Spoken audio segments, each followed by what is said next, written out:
Ce programme est financé par les amis et partenaires du ministère de Joyce Meyer. Je vous le dis, quand Dieu commence à vous faire creuser plus profondément, ça peut vous mettre mal à l'aise. C'est comme, OK Joyce, tu penses que tu as pardonné. Alors pourquoi évites-tu cette personne à chaque fois que tu la vois?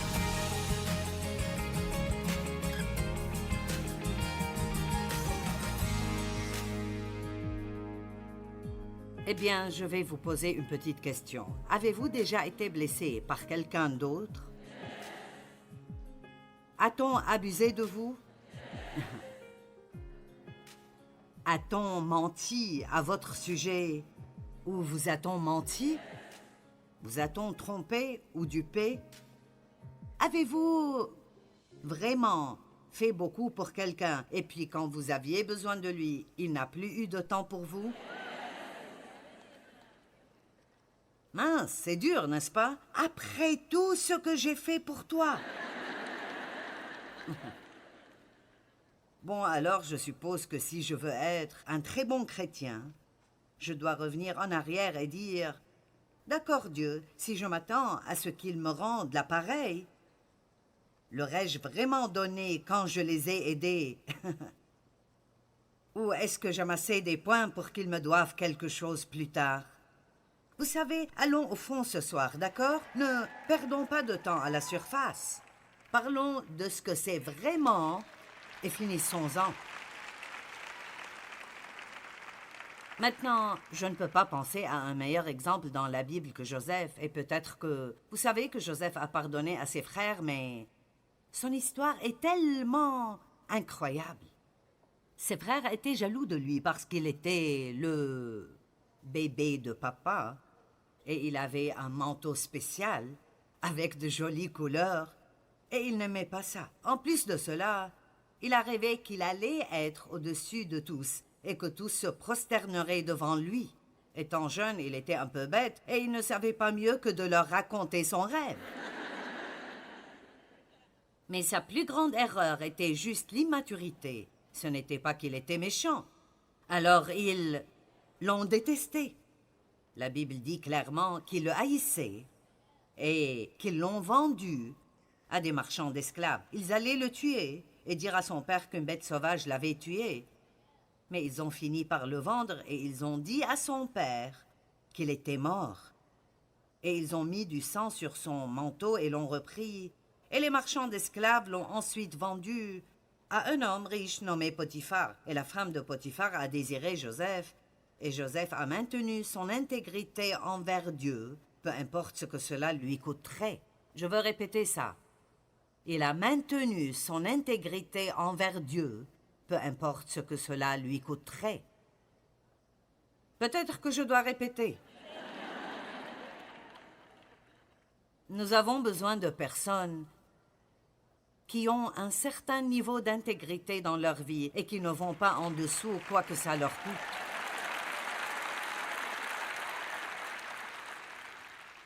Les compromis dans l'Église et parmi les gens qui disent être chrétiens est en train de totalement ruiner notre réputation, d'être des gens chez qui aller lorsque vous avez besoin d'aide. Ceux-là même qui vous tentent de faire des compromis vous haïront si vous le faites.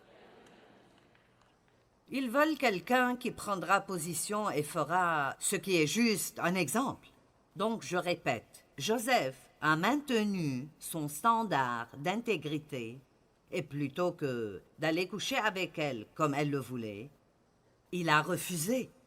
Elle a menti à son sujet et dit qu'il avait essayé de la violer et Potiphar l'a fait jeter en prison où il est resté pendant autour de 13 ans pour quelque chose qu'il n'a pas fait. Donc ce type avait des difficultés. Puis quand il a été jeté en prison, il a rencontré un échanson et un panetier. Ils étaient, l'échanson et le panetier, dans la maison du pharaon et ils voulaient être libérés. Ils ont eu une sorte de rêve et Joseph était capable d'interpréter ce rêve. Et ils ont fini par sortir de la prison. Et l'une des choses qu'il a dites est « Ne m'oublie pas ». Et quand il fait, ils l'ont oublié et l'ont laissé dans sa prison. Mais finalement, Pharaon a eu un rêve. Joseph était capable de l'interpréter et le pharaon l'a amené chez lui. Et vous connaissez probablement l'histoire de la prison au palais. Il a fini par être le second de Pharaon. Eh bien, il a finalement eu l'occasion de prendre sa revanche contre ses frères. Mais se venger, cela ne faisait pas partie de son ADN. Et alors, il leur a pardonné, s'est occupé d'eux pendant le reste de leur vie, et il a dit quelque chose que nous devons tous réaliser ici ce soir. Il a dit, vous aviez médité de me faire du mal. Dieu l'a changé pour mon bien.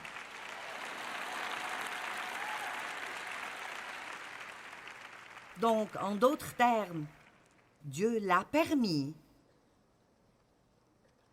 dans le seul but de faire mûrir Joseph. Et le fait est que nous ne grandissons pas dans les bons moments. Nous en jouissons, mais nous grandissons dans nos moments difficiles. Et quiconque ici a traversé quelque chose de difficile et vous en avez fini maintenant, vous regardez en arrière et vous dites « C'est là que je suis devenu un homme ou une femme. C'est là que j'ai grandi en Dieu. » Parce que lorsque vous avez des problèmes, et c'est un test, l'un des messages de demain consistera à laisser votre test devenir votre témoignage. Parce que vous devez vous rappeler que le témoignage commence par l'épreuve, le test. Donc, beaucoup de gens, après avoir passé un test, ne font que se plaindre. Ils ne se rendent jamais au témoignage. Vous savez, nous sommes tellement amoureux de Jésus quand rien ne va mal. Oh, nous sommes tellement amoureux du Seigneur et si heureux de le louer quand nous recevons la promotion, quand nous nous marions, quand nous recevons ce que nous voulions, nous nous marions ou nous en finissons. Mais Dieu nous mettra à l'épreuve avec des moments difficiles. Et regardons les Écritures pour voir si nous allons suivre ses commandements ou non, et si nous l'aimerons autant dans la vallée que nous l'aimons au sommet des montagnes. Et Dieu le fait parce qu'il veut utiliser chacun d'entre nous. Dieu a un plan et un but pour chacun et chacune d'entre vous. Pas une seule personne n'est laissée de côté.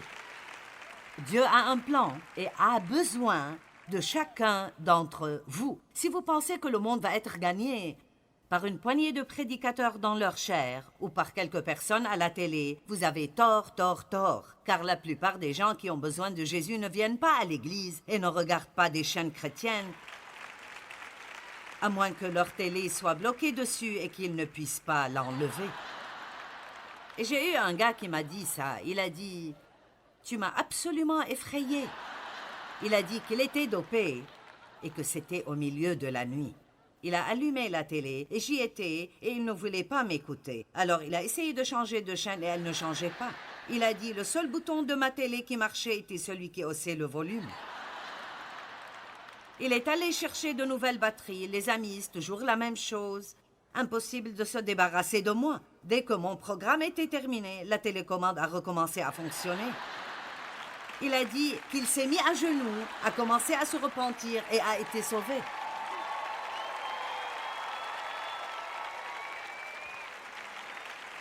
Mais la plupart des personnes qui ont besoin de Christ travaillent autour de vous au travail. Ils sont dans vos quartiers, ils sont dans les magasins où vous allez. Et chaque croyant et chaque croyante sont appelés par Dieu, oui, pour être heureux et vivre pleinement, mais pour faire beaucoup plus que ça, partager avec d'autres personnes ce que Dieu a fait pour vous. Et si vous dites, eh bien, je ne peux pas prêcher, je ne peux pas parler aux gens. Honnêtement, je pense que nous pouvons prêcher beaucoup mieux la bouche fermée.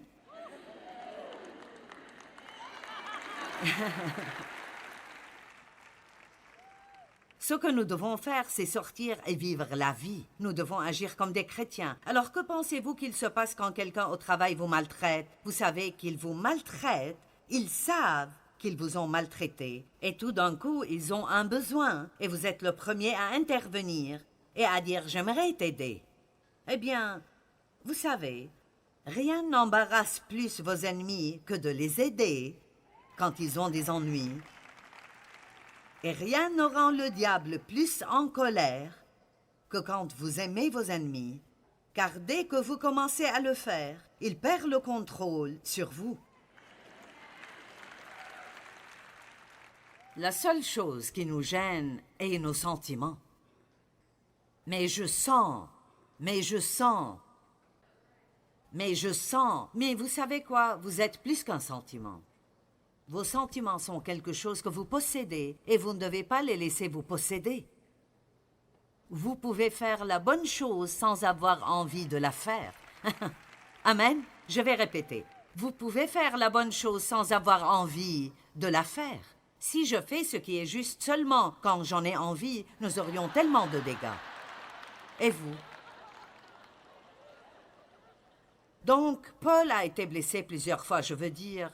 Il y a quelques écritures ici qui sont étonnantes. 2 Timothée 4, 9 à 17, Paul a dit « Viens au plus tôt vers moi, car Démas m'a abandonné par amour pour les plaisirs du siècle présent et il est parti pour Thessalonique. Crescent est allé en Galatie, Tite en Dalmatie. Eh bien, on dirait que tous ces hommes se dispersaient. Cela m'est arrivé lorsque Dieu m'a appelé à commencer à enseigner la Bible. J'étais dans une église à l'époque qui ne préconisait pas les femmes dans le ministère. Je ne savais pas que c'était mauvais parce que Dieu m'a appelé et je voulais faire ce qu'il voulait que je fasse. Mais mes amis se sont dispersés. Ils sont allés dans toutes les directions et tout à coup, j'étais le sujet des commérages de tout le monde. On nous a demandé de quitter notre église. La famille nous a mis à l'écart. Si vous voulez être utilisé par Dieu, vous feriez mieux de vous préparer à payer le prix, parce que cela n'est pas toujours facile. Vous n'applaudissez pas très fort. Maintenant, vous n'êtes pas sûr de vouloir être utilisé par Dieu. Oh mon Dieu, utilise-moi tant que c'est confortable et que je me sens bien. Il a dit, Luc seul est avec moi. Amen, Marc avec toi, car il m'est utile pour le ministère. J'ai envoyé Tychik à Éphèse. Quand tu viendras, apporte le manteau que j'ai laissé à Troas chez Carpus et les livres, surtout les parchemins. Alexandre, le forgeron, m'a fait beaucoup de mal. Et écoutez ça. Mais ce n'est pas mon problème, car le Seigneur lui rendra selon ses œuvres. Maintenant là, quelle liberté! Je veux dire, ce type m'a vraiment maltraité, mais je ne m'en inquiète pas. Je ne vais même pas y penser. Je vais juste prier pour lui et remettre ça à Dieu. Dieu s'occupera de lui. Dieu s'en occupera. Il a dit, garde-toi aussi de lui, car il s'est fortement opposé à nos paroles. Dans ma première défense, personne ne m'a assisté ni m'a soutenu comme défenseur, mais tous m'ont abandonné. Maintenant, écoutez, que cela ne leur soit point imputé. Quel genre de chrétienté est ceci comparé à ce que nous avons aujourd'hui? Je veux dire, je peux prêcher ce message à n'importe quel endroit où je veux aller, n'importe quelle église, quelle que soit sa taille. Et à la fin, je peux demander aux gens de se lever s'ils ont besoin de prière pour pardonner à quelqu'un. Et je n'ai jamais eu moins de 80% des gens qui se lèvent. Jamais en 42 ans de ministère. Je vais vous tester et on verra si vous êtes honnête.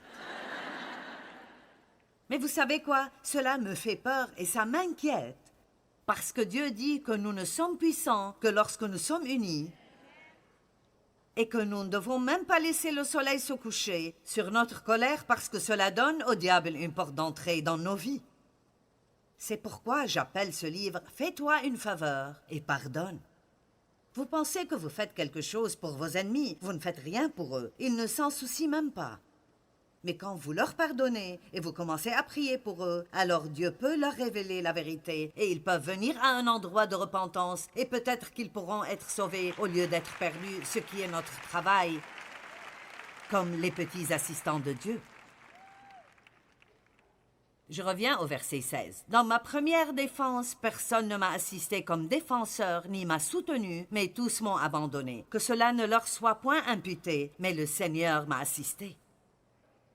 Tout le monde l'a abandonné, mais Dieu ne nous abandonne jamais.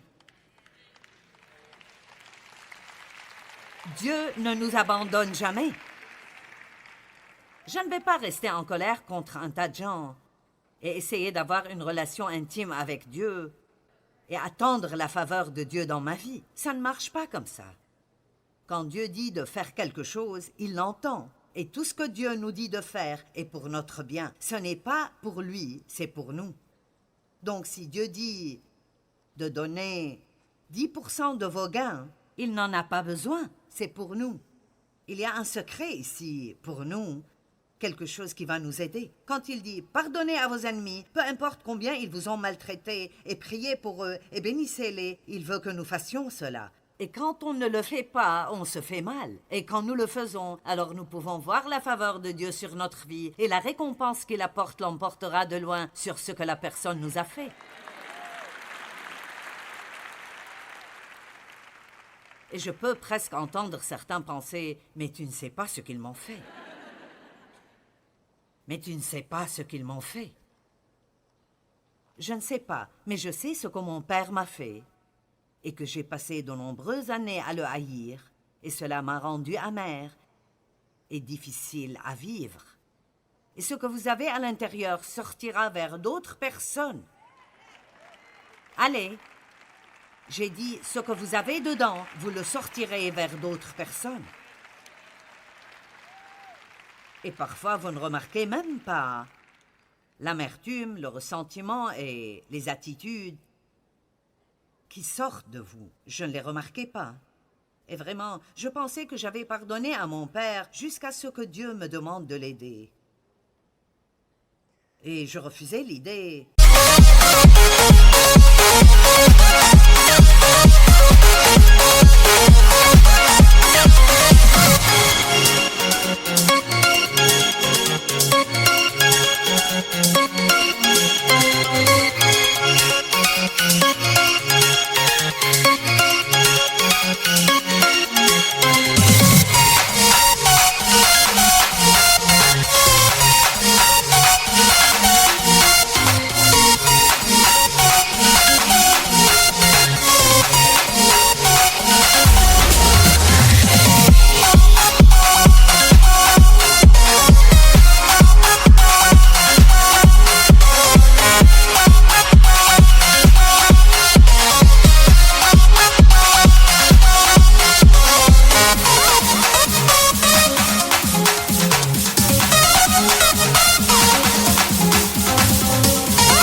En pensant que ça venait du diable.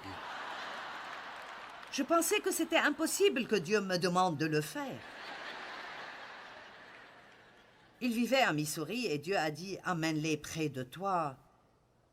Prends soin d'eux jusqu'à leur mort. » Y avait-il quelque chose en moi qui voulait faire ça? Pas une fibre de mon être ne voulait dépenser de l'argent pour eux, faire quelque chose pour eux, les voir, leur donner quelque chose. Rien. Mais c'était la plus grande faveur que je me suis jamais faite de toute ma vie.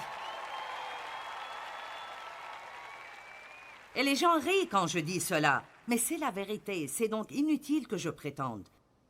Ils étaient assez vieux et donc j'ai pensé, vous savez...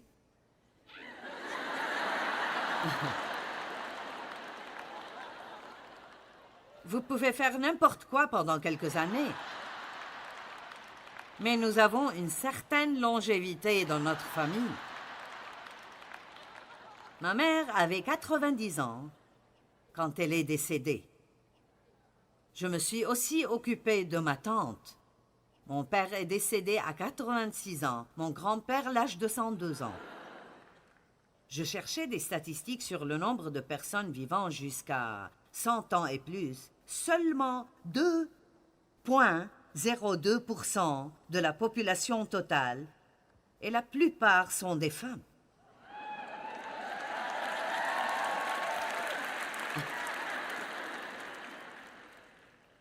Et il est dit que les deux choses qui font que vous viviez longtemps sont si vous êtes une femme et si vous avez la longévité dans votre lignée. Donc, je serai là pour un temps.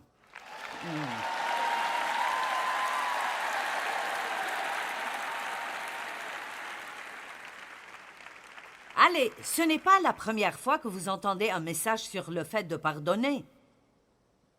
Vous avez probablement entendu aussi longtemps que vous avez été à l'église. Vous entendez sûrement au moins 1 ou 2 par an.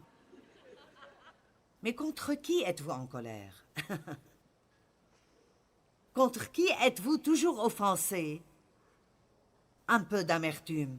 Vous savez que l'amertume est un peu, c'est cette petite chose sournoise. Parce que c'est comme... Eh bien, je lui ai pardonné. Nous pensons que si nous disons officiellement la prière « Je te pardonne »,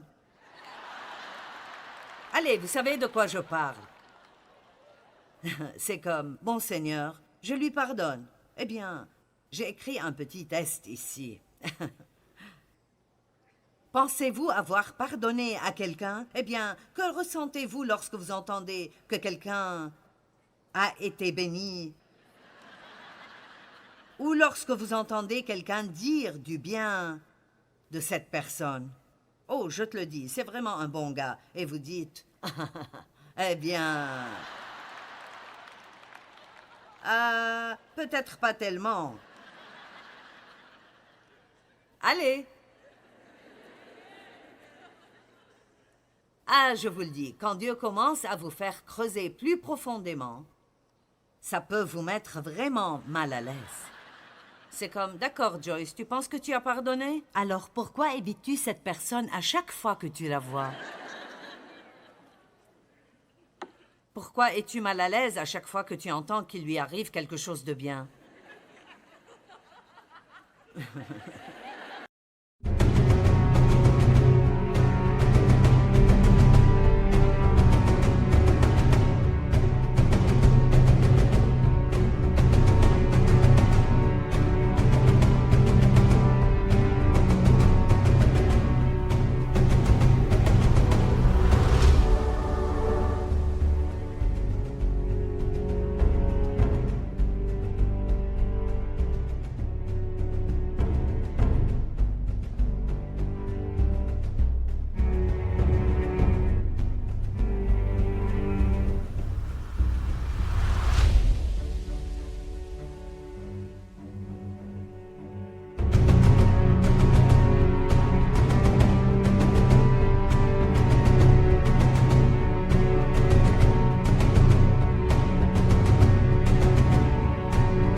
Priez-vous pour qu'il soit béni? Je parlais à quelqu'un l'autre jour. Ils ont dit quelque chose et j'ai su tout de suite qu'ils étaient toujours en colère contre cette personne et ils voulaient que je sois aussi en colère. J'ai dit, je ne vais pas le faire. Ce n'est pas comme ça que je vis ma vie. Je ne fais pas ça.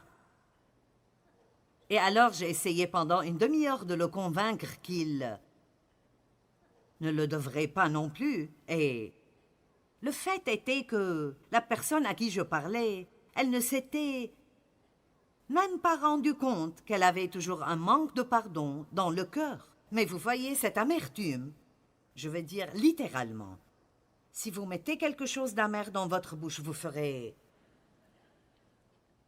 Si vous y réfléchissez, quand vous avez de l'amertume envers quelqu'un et vous entendez quelque chose de bon à son sujet, vous faites la même face que ça.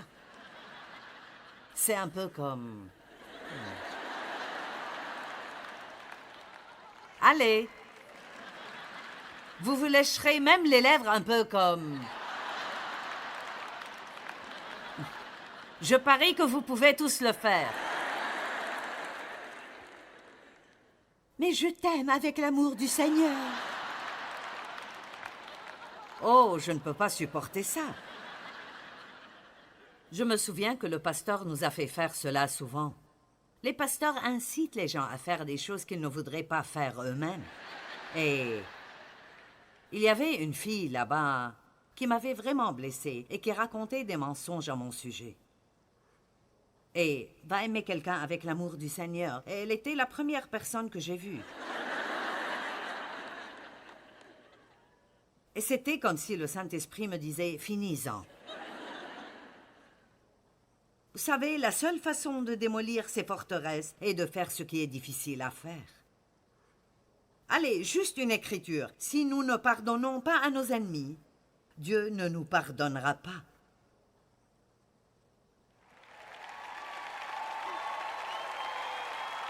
C'est le concept biblique le plus simple. Pardonne-nous nos ennemis comme nous avons pardonné.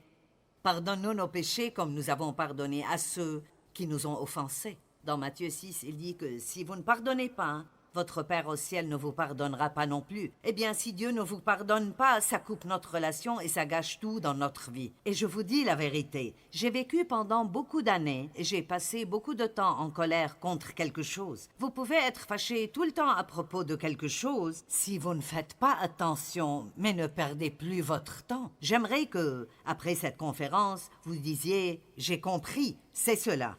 Je ne vais pas perdre un jour de plus de ma vie en colère contre quiconque.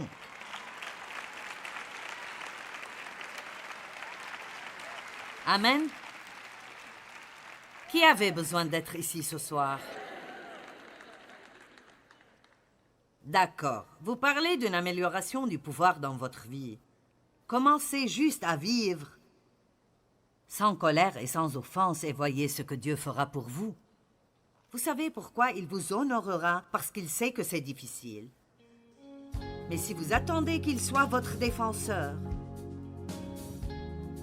les gens ne s'en sortiront pas comme ça.